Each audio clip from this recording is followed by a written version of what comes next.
This video is going to wrap up the operator overloading lesson.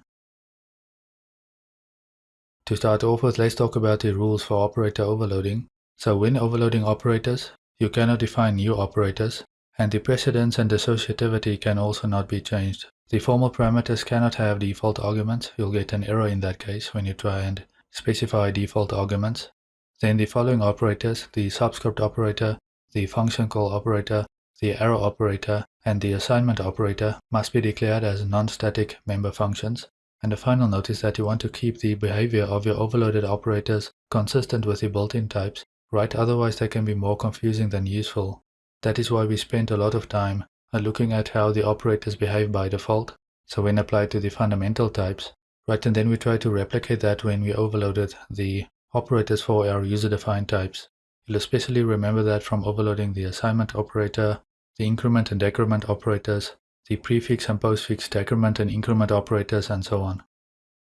Then a summary on the unary and binary operators when declared as member functions versus declared as global functions. Starting off with the unary operators. Unary operators take no arguments if declared as member functions, and they'll take one argument if declared as global functions. And then for binary operators, those are going to take one argument if declared as member functions, and two arguments if declared as global functions. You have something called the rule of 3 for classes or structs with member pointers. As I mentioned, when you do not provide a user-defined assignment operator or a copy constructor, the compiler is going to provide one for you that basically does shallow copying. It's simply going to copy the value in a member from one object to the corresponding member in another object. In the case we have a member pointer, that typically points to a dynamic variable on the heap, and so you'll find that you want to provide a user-defined constructor for that. Again, the reason being is that the compiler provided one does not provide the functionality that you need. And so in the case where you have a user-defined assignment operator or a deep copy constructor or a destructor, so either one of those, you are typically going to define the other two as well. So let's say you have a user-defined assignment operator, then you'll also go and define a copy constructor and a destructor. Let's say you have a user-defined copy constructor, then you'll also go and define an assignment operator and a destructor as well. So that is basically the rule of 3. If you go and define either the assignment operator or the copy constructor or the destructor, then the rule is to go and define the other two as well. So in other words, you're going to define all three of these. Also, following C++11, which introduced R-value references, you are going to define a move constructor and a move assignment operator as well. Finally, a note on copy constructors.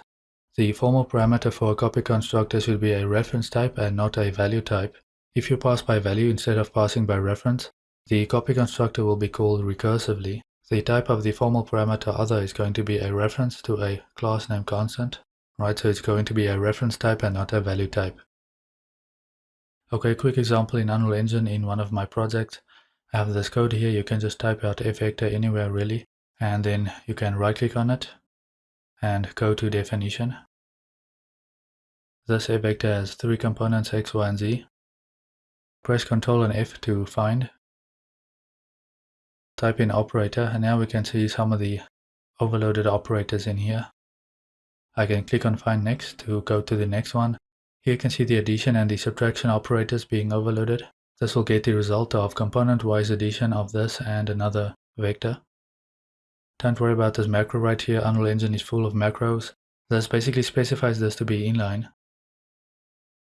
Right, and as you can see, it has many operators. Multiplication right here and so on.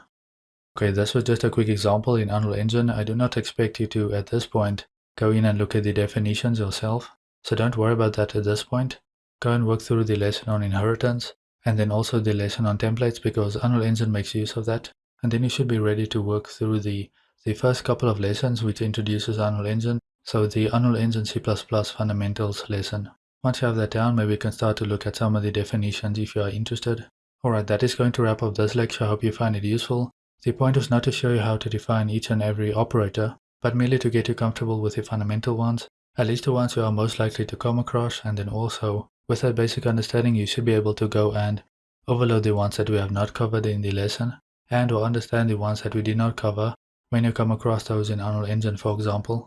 Okay, that's it for this lesson. Go and practice these concepts. Make sure you understand what's going on with the operators that we overloaded, and the constructors as well. And maybe take a short break if you need to, and I'll see you in the next lesson.